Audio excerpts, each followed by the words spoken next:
Derrick, how would it feel to get beat by a Frenchman in front of your fans?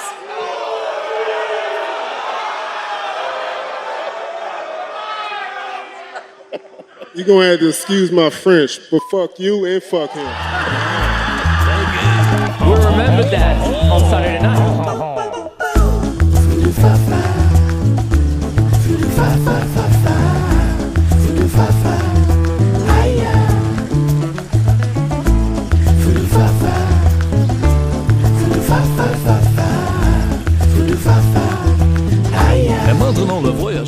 France has a lot to celebrate this week. After that 30-odd medal tally at the Olympics, Ciryl Gane becomes the first ever French UFC champion, beating Derrick Lewis via TKO. Also in the co-main event, we had the legend Jose Aldo beating a very dangerous Brazilian in Pedro Munoz by a decision, and Michael Chiesa gets finished by Vicente Luque via Das choke. Let's get right into it, guys. Welcome to the MMA Roundtable post-fight show for UFC 265. Mera naam hai Von Saxena. Joining me, as always, is one of the best jiu-jitsu fighters in the country, founder and head coach of Cross-Train Fight Club, Siddharth Singh, and MMA analyst and commentator, Mr. Andrew Liu. Welcome, guys. Glad to be back. Awesome. So let's get right into the main event, guys. What a performance by Ciryl Gane. I mean, masterclass, striking masterclass. But I want to ask you, Sid, do you think the victory was more to do with Ciryl Gane's game plan and his execution of it? Or was it more of an off night for Derrick Lewis, who looked so tentative? I just want to throw out the significant strike figures here for you. Derrick Lewis connected 16 times out of the 37 strikes that he attempted in really 3 rounds that the fight lasted. That's really poor striking figures from Derrick Lewis.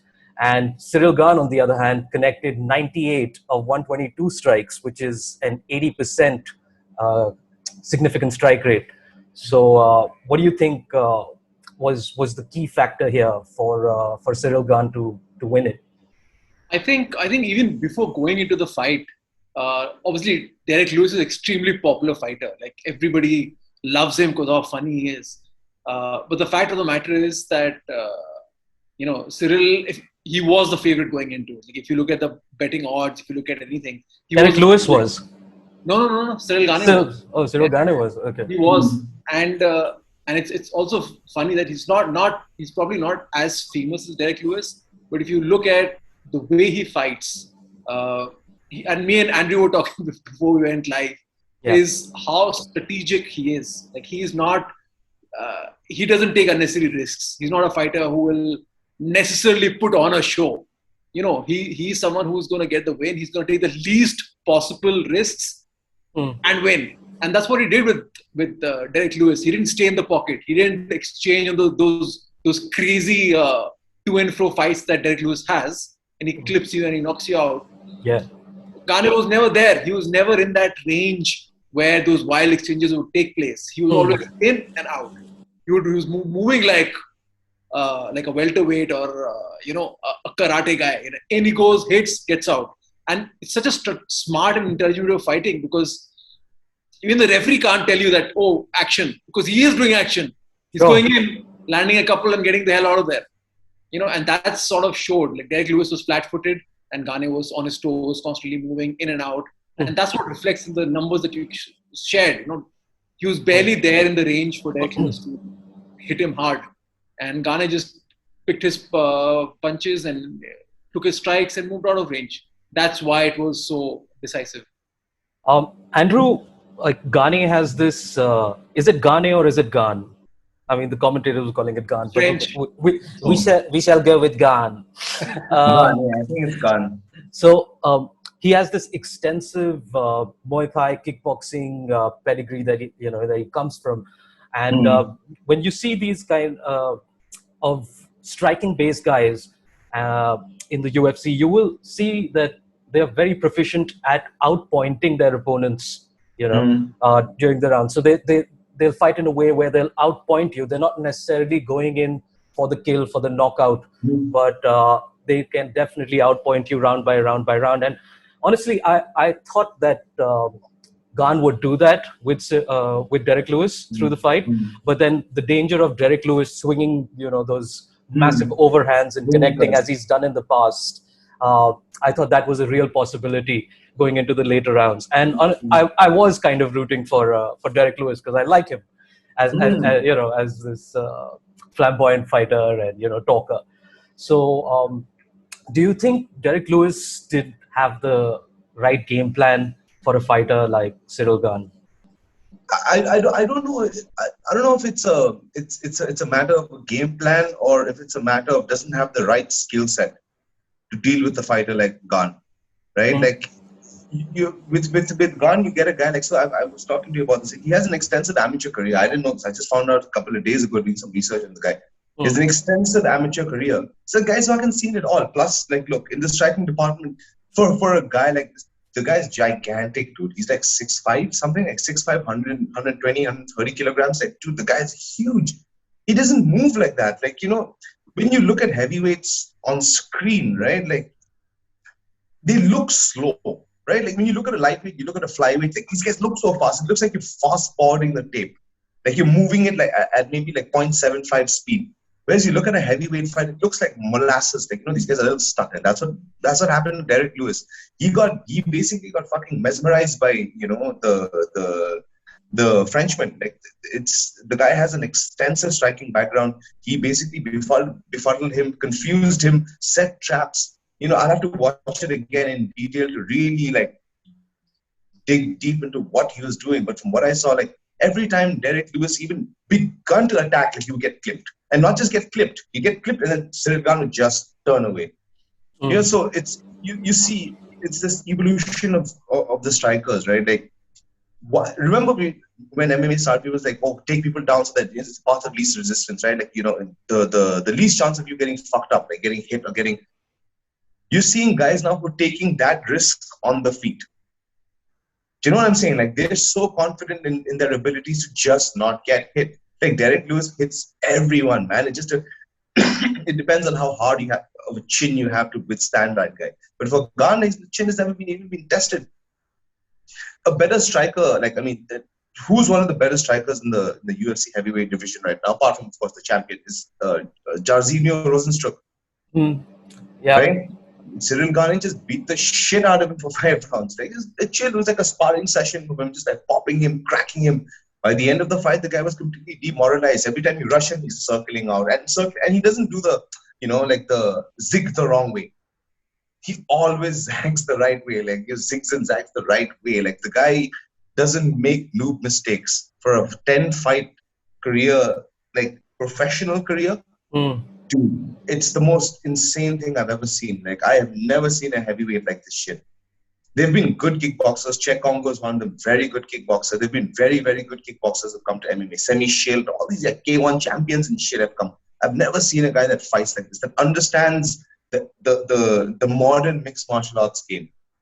His entries, his exits, like.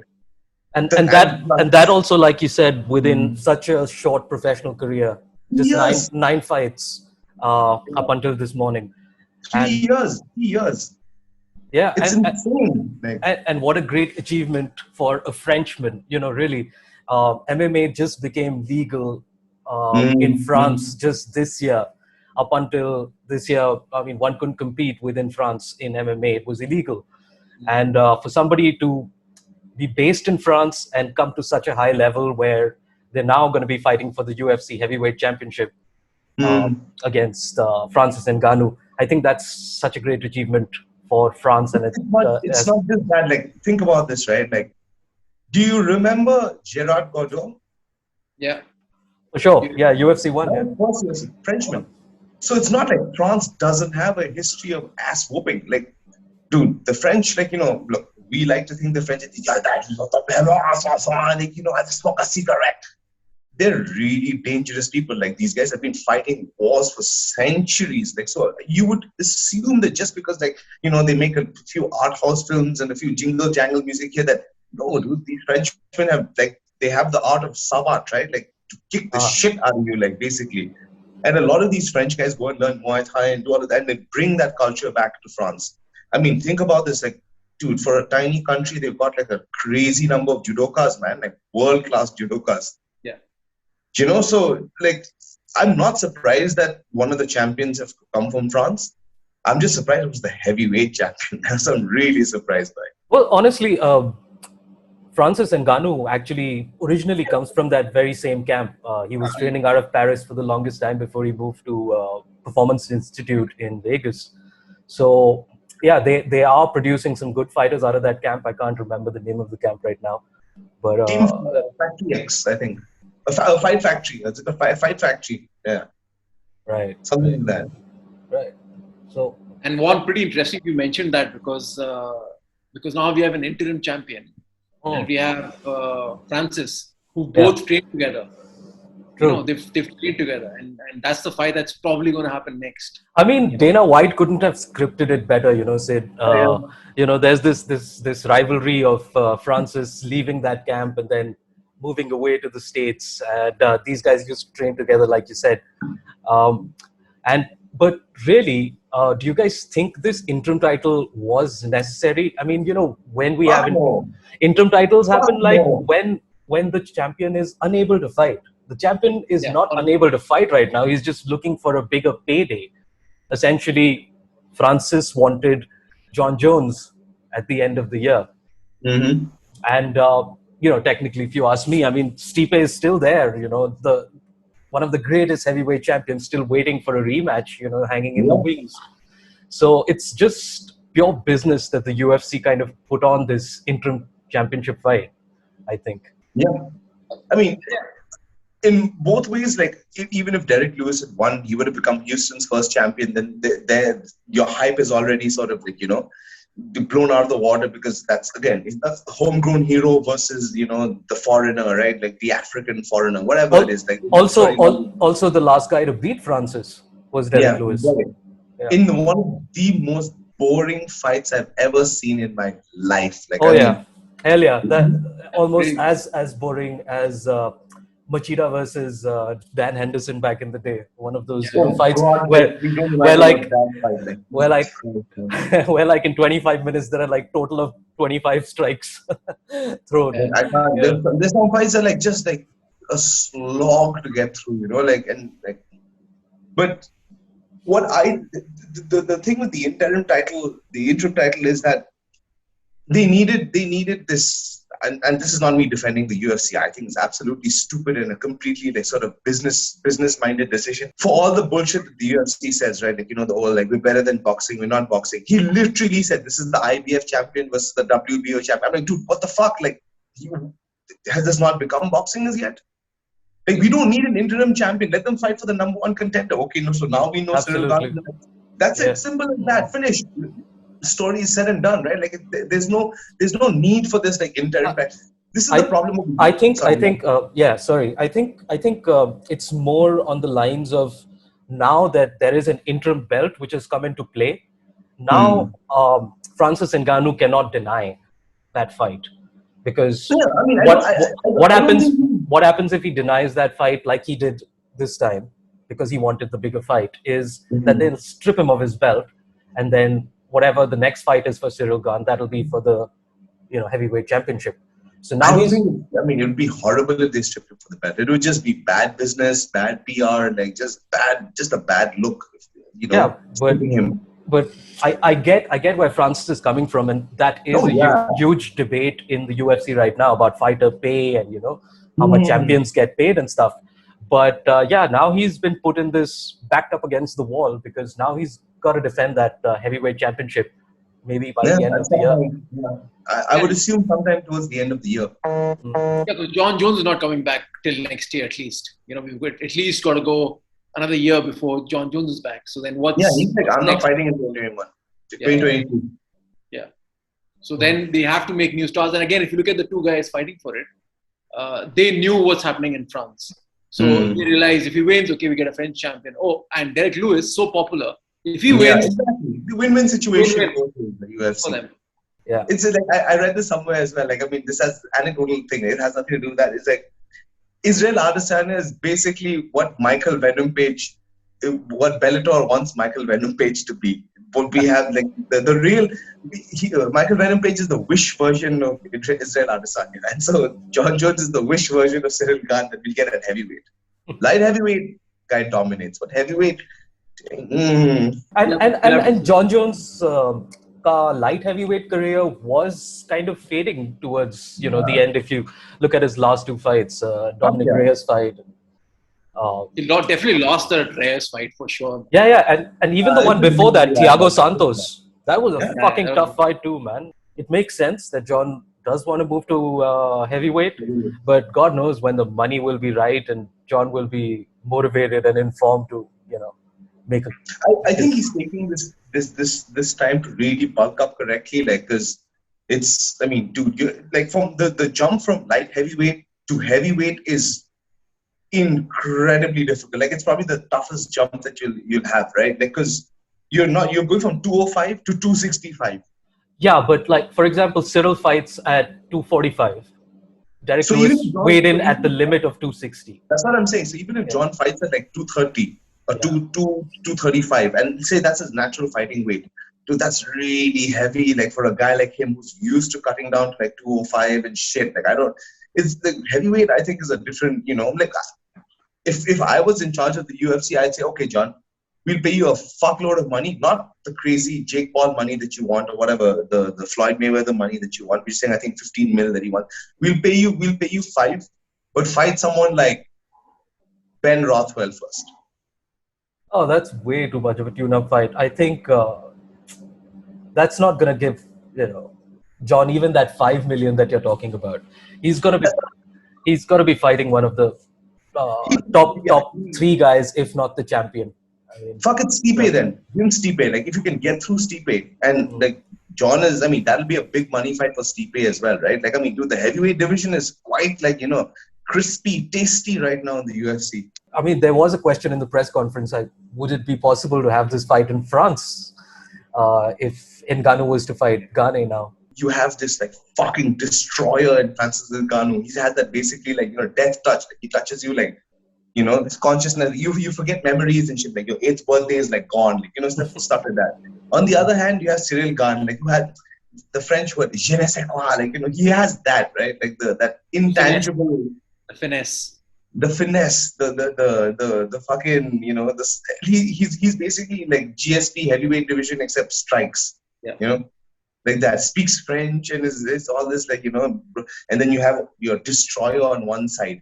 And it'll happen in France, in like the city of love in Paris. Come on, son. Yeah, it won't happen though. It won't happen in France.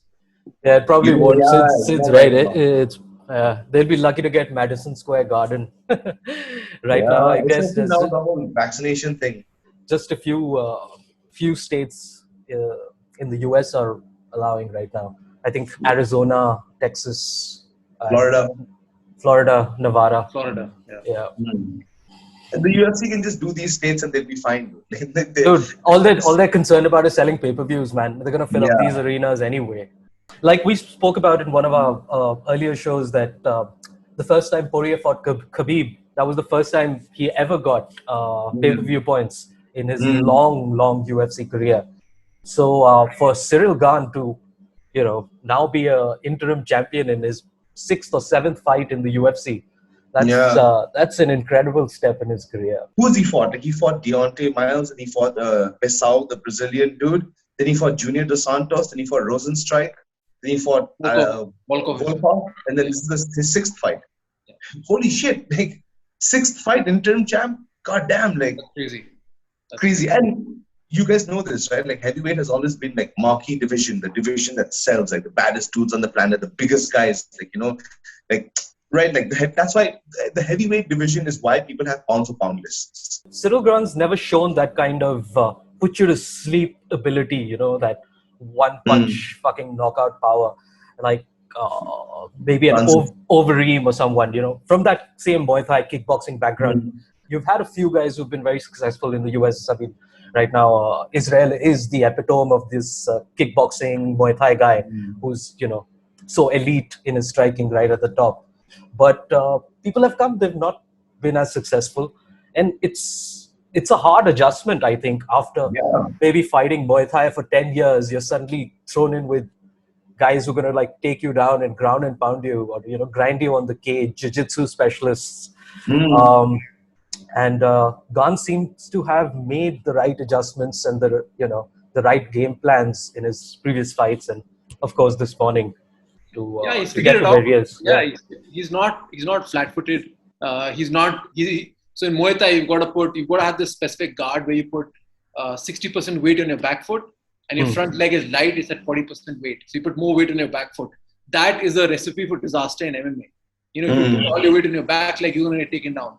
So what Gane, immediately. And what Gane has done, he's switched it up. So he's extremely light on his feet. He's actually not moving like a Muay Thai fighter. He's moving closer to like a karate. He's on his toes. He's going up and back. That's what. Dude, I was like so surprised that he kept his hands down so much, like he did in the fight, and he just knew the distance so well that when Derrick would. But again, he also appreciated and respected Derrick Lewis's power, and he also realized that Derrick Lewis is also, you know, if he gets outclassed from the feet, he's not shy about taking you down. And he realized that. So he was confident with his head movement and his movement in and out that he'll be safe. But he was also aware that there might be a takedown coming. And Derrick Lewis did try to take him down a bunch of times. And that low stance with the hands down was what helped him counter the takedowns. He got the underhooks. And even when he didn't have the underhooks, he was able to fight and get the underhooks. And then reverse the situation on Derrick. After I think the second round, I think after he started really blasting him in the legs, you could see the power was waning, like, because then it just becomes shoulder shots, right? Like there's no pop to it anymore because you're not going to be able to stand on that leg, especially when a guy like 120 kilo guy like kicks you like properly. So Derrick Lewis, as I said, like I really think that he gave it his all, but his all sometimes, like, you know, we live in a world where you get a participation trophy, right? Like in fighting, you don't. He didn't get a participation trophy tonight. He got his ass beat, like, because he was just not skilled enough to handle a very elite fighter in Ciryl Gane. And Ciryl Gane came out of it so clean. I mean, he took no damage. I mean, of course, the strikes, like we discussed, were just 15, 16 strikes that connected. So, yeah, and again, they didn't connect clean. Everything was like to the shoulder, like, you know, his understanding of the clinch position, and like when he breaks clinch, he pushes him away. So there's no time for Derrick Lewis to plant and crack him. You know, like he studied Derrick Lewis so well. I mean, or at least his coach did. Like they planned for this perfect and just masterclass over 3 rounds. I mean, it is one of the most impressive performances I've seen, at least championship level performances, if you consider this a championship at all. But you know, about breaking clinch and pushing the person away. So that's also where Derrick Lewis has been dangerous in the past. He was so strategic. He studied the fight, and that's again in Muay Thai. As soon as the clinch breaks, either it's a right elbow or a right high kick or an overhand, and Gane was ready for it. Like he was here. As soon as the clinch broke, he was here. You know, just one hand, because he knew if Derrick Lewis throws it, he's going to throw the right overhand. And that's what he kept doing again and again and again. Exactly. He didn't try for combinations. He didn't try for punches and bunches. While Gane was hitting him to the body, he had like very, very fluid combinations throughout the fight. On the thing when they were showing, like, everything was targeted equally, man. Like the head was targeted as equal as the body. Like it was almost 33% for each. I was like, holy shit! Like he beat him from the top from his head to the toes. Like every part of him got his ass beat. It's insane. Like I'm telling you, I've watched heavyweight MMA for a really long time, and yes, there are lots of heavyweights that are very impressive. But this dude is something else. Like there's something weird about him. Like he doesn't take this as like, you know, fucking life or death, like, you know, like that. It's very different kind of like martial artist approach towards fighting as well. So when do you reckon we get to see the Ngannou versus Gane fight now? You think by December they should be ready? Ideally should happen in New Year card, the 31st card. That would be killer. That'd be like yeah, money in the bank. Now think about this. China has kind of opened up a market for them, right? Like now you have that guy. I mean, I don't know if we have time to talk about him, but that dude Song Yadong, he also was very impressive today. Impressive, for sure. Very, very impressive. So, they've Guy opened he up fought, Casey. Kenny. Kennedy. Yeah, Kenny, he was a two-weight division LFA champion Yeah. coming into the UFC, and Youth Olympian as well. mm, Judo, judo, yes. Song Yadong, for those of y'all who are not familiar with, was the guy who had his debut with our very own Bharat Khandare back in 2017. Because again, Bharat Khandare is an Indian fighter. There's the Indian context, in an Indian Mm-hmm. connection. I don't know if you guys saw that recently. He posted a post on Facebook. Yeah. saying that he's Quitting taking MMA the next 4 years off. Yeah. And So he's quitting. So No, that's, it's just sad, man. His mother's not well, and he's gonna kind of focus all his time in taking care of her. That's what his post said. So he, These are the trials and tribulations of Indian MMA fighters. that's so sad. Huh? yeah, man. It's just, it is what it is, in the words of Max Holloway, especially here, unless the sport comes to a point where you can consistently make a living, it's going to be a little difficult. No, but it is what it is. Like Sid said, I mean, he is coming off a 2-year suspension, from that. So that's really time wasted. I don't have the puritanical view that most people have regarding PEDs. I really don't give a shit about PEDs. Guy gets popped, I don't care. But looking at it for Bharat, that was a real blow to his career, right? It was horrible. Yeah. And it kind of tarnished the name of Indian MMA as well. The first guy got them popped. I feel so bad for the whole situation. It was a terrible situation for him. And now he's 35, 36, I think. At least 34. At least He might be 30s. Might be in his late 30s by the time he decides to make a return. But talking about featherweights, training hard, improving their skill sets, and making a comeback, how good did Jose Aldo look in the co-main event this morning, man? So Jose Aldo, man, he's a fucking legend of the sport. So this is quite interesting because he was fighting even before the first Ultimate Fighter. The guy has been around. And I think physically, looking at him now, he's never looked this good. Physically. You look at the muscle and you look at the shape he's in.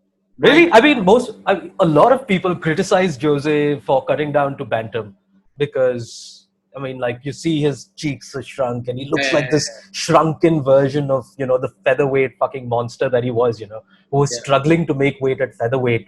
Yeah. Then he cut so much muscle mass to come down to bantamweight. He got a lot of really physically this time. I've never seen him look this good. I don't know. He just looks like he's got muscles from here. He's got lats are popping out of his body. Physically looked amazing. And if you, like I said, he's been fighting since before the first Ultimate Fighter. Yeah. He's been around for so many decades of the sport, and for him to still be fighting so competitively and winning. I mean, you can say that after the McGregor fight, that's sort of a big event for him, and he's I think 5-5 after that fight. But just to see how he was in this fight, the way he was, he wasn't doing traditional Muay Thai again. He wasn't doing traditional Muay Thai. He was checks. He put Pedro Munoz out of that fucking game, man. The leg kicks game in the very first round. He's like, "Fuck, you're not getting me with any of this shit." Yeah. Yep, nothing doing. Jose Aldo is the term legend really applies to him. And what I really like about the dude, I really respect about the dude is he doesn't give a fuck about promotion, none of that shit.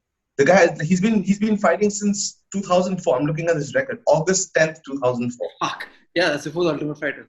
Dude, that's what was he? 16 years old back then. 15 years of fighting, and I'll tell you when he made his debut in the WEC, 2008. That's 12 years he's been fighting at the elite of the elite level. To see a guy like that make the adjustments necessary. He's 32. I mean, yes, he's battle tested. And choked out Rock Font and shit. Pedro Munoz is no scrub. He's a top 5 bantamweight.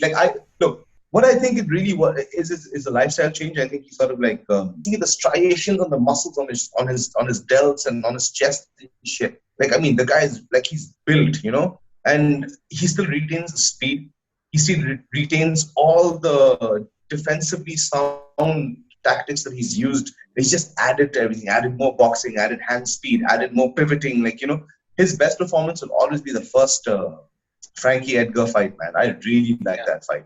He just, again, mesmerized Frankie Edgar. Frankie Edgar could do anything to him. Nothing. Yeah. I think after his 2 losses to Max Holloway, I think he then kind of like completely shifted his focus to making his boxing better. And they spoke about it today that, he's been training with the Navy boxing team out there in Brazil. And that's what he's really, really and it showed, man. That jab was, I mean, his combinations were so crisp, man. Going to the body, going to the head. Jose Aldo was on him the whole time. Body shots, head shots, excellent movement and combinations. Yeah, he basically took the fight away from Pedro Munoz, especially towards the 3rd round. Dude, he wants TJ Dillashaw next. Fucking give it to him. Fucking hell, man. That's what an awesome fight that is. That'll be a fucking killer fight. I mean, that would be amazing. Any fight TJ Dillashaw is great. Like, y'all remember the time when Renan Barao was the bantamweight champion and Jose Aldo was the featherweight champion, and TJ came and fucking destroyed fucking Renan Barao, who was Jose Aldo's fucking training partner. They basically killed his career, destroyed his career. Dude, and fucking awesome that Jose Aldo, after all these years, is still training out of Rio de Janeiro, out of Andre Pederneiras' gym, man. I was never fucking moved out of there. Not just that, like, dude, Habib, right? When he first came, couldn't really speak English, answering all the questions in Russian and all that. Over the course of many, many years, he had to promote himself, right? He learned English. He learned how to communicate with the American audience, the international audience. Jose Aldo was like, fuck you. I'm going to speak in Portuguese. You don't like it, go fuck yourself. Like, he didn't give a shit. Like, we noticed this. He didn't care about all of this, promotion, I'm going to endear myself to American fans. Or fuck it. Same thing with Charles Oliveira. I'm from the favelas. I am this way. Fuck you. This is who I am. Like, I'm city of God. Like, I'm city like. Yeah. But like, if you just look at the Brazilian roster right now, so many of them have moved to the States with so many training opportunities available to you now. Not just with the PI, but, with these major camps, your American top team and so on, AKA and stuff. But Jose Aldo, man, fucking, he's like, fuck that shit. I'm just going to fucking train out of here in Rio, get the best bodies, get the best skill sets that I can from elsewhere, I'll train with the Olympic boxing team. I'll train with the fucking, and all these jiu-jitsu guys. Gray Maynard not always go down and train with him. Gray Maynard has talked about this. He's like, dude, that guy's takedown defense is insane. How many times have you ever seen Jose Aldo held down, dude? Never. Like, I'm so happy to see Jose Aldo get a win. Like, he looks like he, deserved it as well. Really happy for the guy. What is the fucking title situation in that weight division right now? Is fucking Aldo coming back this year? Probably end of the year. I think he's coming back. Oh, he is. Okay. He's got a really that's a fucking weight division which needs an interim championship. Yes, that is a weight division that desperately needs an interim champion. Like, that was the right way to do it. Like, if there's an interim champion, that is the division that needs it. Lightweight, don't need no. Heavyweight, no. I was checking out the stat. Apparently, it's been only 133 days since Francis Ngannou won the title, and interim champ. Only interim. That's crazy. 133 days, like, that's what, 4 months, man. Dude. Crazy. Not even 6 months. They didn't even wait. Dude, how long was Conor holding on to the fucking belts while he went and fought fucking Floyd Mayweather? And God knows. More than a year, man. Dominic Cruz had it for a while as well, while he was injured. I think it was 2 years or something he was out. Yes, he was out for 2 years then. Even Habib as well. Habib had that entire 2 years where he was just off, right? Like, but once he became champion, he defended. He said, "I can't defend, once a year, twice a year, whatever." That's how it happens, right? Champions fight once or twice a year. The kind of money you make as well. So it's mid-level fighters have to fight much more. If you champion, you make millions, man. So like, fuck it, 1 fight a year. Stipe, 1 fight a year, generally. Yeah, I guess of the champions, Izzy is one of the more active. Very active, man. It's incredible how active that guy is. He's racked up a lot of defenses. You look at divisions as well, like even welterweight, man. Like, it's a good segue, I guess, into the third fight. of the card between Michael Chiesa and Vicente Luque. Holy shit! Like, it's that I was talking to coach, said, like, it's that meme, no, call an ambulance, but not for me. Like, it's essentially that. Like, dude, I had so going into that Michael Chiesa versus Vicente Luque fight, I had fucking Chiesa if it went to the ground, bro. And his first round, he fucking got the back. I was like, dude, he's gonna fuck. I mean, who gets away from Chiesa once he gets your fucking back, man? not just back, Sid, how back, good was that fucking rear naked choke fucking defense, man? That's amazing. fucking Chiesa's finishing move, bro. Yeah, he tapped Benil Dariush with that shit. Like, And Benil Dariush is one of the killers on the ground. I think that Benil absolute Dariush with ace. that. Yeah, bro. No joke. Like, Yeah, and Michael Chiesa was also coming. Like this is I would say this is probably the purple patch in his career where he's been doing so well. I think he beat Neil Magny in the last fight. Yeah. Four fight win streak. He was coming Yeah, on. look at the names, man. Dude, He's also beaten RDA. He's beaten RDA as well. Diego Sanchez, he's beaten. So Diego Sanchez, I mean, little old tooth, big name. fucker, Diego Sanchez. Like, he just mauled him. Yeah. So this was going to be on paper. It's going to be like one set. If it went to the ground, clearly he was going to have the advantage. And once he took the back, it was like, man, it's going to be a short. That's it. It's going to be a short night. But then again, coach, the motherfucker trains with Durinho. Like, I mean, there's a Vicente Luque. yes, he trains with Gilbert Burns. Best friends, right? Gilbert Burns. He was in the corner. They're mostly in each other's corners. Right, Yeah, they're right, always right, in each other's corners. I mean, I think they came together from Blackzilians and everything. Like, they came up together. Yeah. Dude, the guy, like, if you think about, he's had 3 losses in the UFC, right? He fought Michael Graves. He was very young then. Lost to Kamaru Usman and then lost to Wonderboy. The rest, he just fucking wiped the table with these guys. He rearranged Mike Perry's face.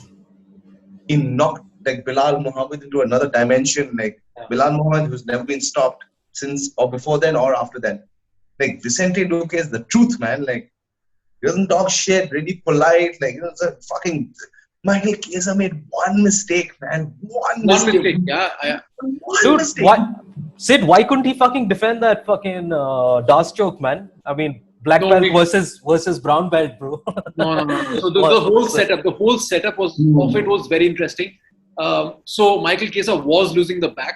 So when you're losing the back, a good way of preventing your partner from escaping is to get a 2-on-1 Kimura grip on one of the hands. If I'm escaping, if my Kimura hand is trapped, I can't move out because my shoulder's in place. And that's what Chiesa did. He held on to that figure 4 grip on the hand, and he was not able to. But then what happened was, rather than escaping, he turned into him. Like, he turned into Chiesa. Now, once he turned into Chiesa had 2 options. He could have kept him in close guard and tried to do some attacks from the ground. But what I felt was Chiesa realized that he's lost the back. He's got a Kimura grip, but he cannot hold him now. And he didn't want to be on the guard. So he also released everything. He tried to get off. As soon as he disengaged, head and arm sunk in. And once you have the head and arm, he switched to a bicep grip. He rolled him over in a way where you have the locked position on top, with Michael Chiesa's head, completely stuck. And there was no way because if you look at Michael Chiesa, he wanted to stand up. Like, his goal was posture of stand up. But once your hands are on the floor, there's nothing defending your neck. And that's when he sunk it in. And once it's sunk in and you're on the floor, you can try and defend as much as you can. The Dars or Anaconda for that matter. It's too late. You can't defend against. It's too late, yeah. Like I was saying, right? Like, he may he may be a brown belt, but he's got a black belt Dars. That's for sure. Yeah. Just like how Chiesa's move is the rear naked choke, this guy's move is the DOS choke. You cannot give him a front headlock, man. Yeah. Tyron Woodley has never been submitted in his career. In his career, Vicente Luque tapped him. This is a division where they need to have an interim contenders title. Yeah, Contender who gets the title. It's all these guys in line waiting. Like, it's the craziest thing. Welterweight, lightweight, featherweight, bantamweight. Now these 4 divisions are just the death. Like, and the sad thing is, most Indian MMA fighters fall into these 3-4 categories. Like, so it's the most difficult thing to ever fucking cut it to the UFC, man. And it does take fucking time, I mean, people think, I've come you get into the UFC, how long is it going to take for you? Dude, it took fucking Song Yadong 3 years to reach the fucking main card of a fucking pay-per-view event. And that also, guys, he reached the main card because one bout got cancelled, so his bout got moved up. The Amanda Nunes fight got cancelled, so everybody gets moved up one. So, imagine. fuck. It's not easy, especially in these weight classes. In these weight classes, correct. In these weight classes, fuck no. Like, welterweight, lightweight, featherweight, bantamweight, flyweight also, man. Like, look at the guys fighting in flyweight. The line of dudes waiting to fight, like, lines of guys waiting, like, just at flyweight. So getting to that level and then staying at that level, it's very, very tough, man. It's just like, again, circling back to a guy like Song Yadong, like 3 years, man. 3 years it took him. And he's beaten some really good names on his way there. It's 19 years old. Hell yeah, man. Yeah. Marvin Vera. Superb win on his column. Like, that's a great win. So it's the UFC, getting into the UFC for a lot of guys here in India, it's a big dream, and you should definitely aim for it, because it would also open up the country in terms of market, right? Like, I don't know how well it would do if, like, there's a relatively halfway decent fighter in the UFC who's kind of winning and kind of like making money and knows how to promote himself. Like, basically someone who has Jason's mouth but not his skills. You know what I mean? Like, I'm just thinking who's in the pipeline in the recent in the immediate future. I mean, I could see someone like Anshul making it eventually, but he's got a very tough test in front of him as well. Anshul's still got some time. He's got a ways to go. Like, he's got a ways to go. But he's young. I mean, this is going to be his 5th fight. It's still fight. He's been training for 2 years. True. Yeah. I mean, Kantaraj was one of the guys who I thought had a real shot. I think if you look at him 2 years ago, he was 10-0 with. But those 2 years have been wasted, I think. He was 10-0, and he had international wins in Brave and another international promotion. That time I was like, yeah, cool. Maybe another couple of wins here, and Kanta might actually, get called. But yeah, it's a fucking tough fucking sport out there, man. Once you hit that international level, bro, the fucking killers who want that. Once you're fighting like Russians and you're fighting like those kinds of dudes, Brazilians and shit, like high level guys, it's really tough to stay up there. Like, you have to be a killer, man. You have to be a killer. And most of the guys, like, again, you look at the champions and you look at the guys who've been doing this for, like, most of them have been doing them for a very young age, fighting since they were their teens or something like that, like wrestlers. Or you can't just walk into MMA at the age of like 21 and say, fuck it, bro, I'm going to become like, no, it doesn't work like that. Like, there has to be foundational skills built into your being to get, at least, look, maybe in local competition, you might get away with it. UFC, fuck. Especially elite level, top 15, no way. Yeah, but the whole thing comes down to infrastructure also, Andrew. Yes, comes down to infrastructure, 100%. The kind of diet, nutrition, training, weather. Like, I mean, it's just how many gyms in India would have, a boxing coach, a Muay Thai coach, a wrestling coach, a Jiu-jitsu coach, a dietitian, all under one roof. It's we've done it at Boston. We've done it now. After it's taken us 8 years to have everything in house. 8 years it's taken us, and we've invested so much money, effort on it, and still, like, you talk about, the kids should need to start at the age of 6, 7, 8 to be competitive. I get calls from potential, people who want to train on a daily basis. I get 10, 20 calls every day, and not a single call is by a parent of a 6-year-old or 7-year-old who wants to get his kid in the UFC when they're 18, 19. Nobody, zero. Only 22-year-olds or 25-year-olds who now switch to MMA and want to become a UFC champion. That's sort of the disconnect. It's not, parents don't have the foresight. Yeah, it'll take maybe two more generations, right? Like, so you'll have fighters from this generation who start training their kids and who start training the younger people for the next. So that has to happen. Happened in the UK. It took a long time in the UK as well. Like, I mean, shit. But come to think of it, now there are a lot more avenues also to get into the UFC. पहले तो क्या होता था या तो किसी के reference से you're coming or you're coming through TUF. Yeah. Now you have your TUFs, you have your Dana White Contender Series, you have Looking for a Fight.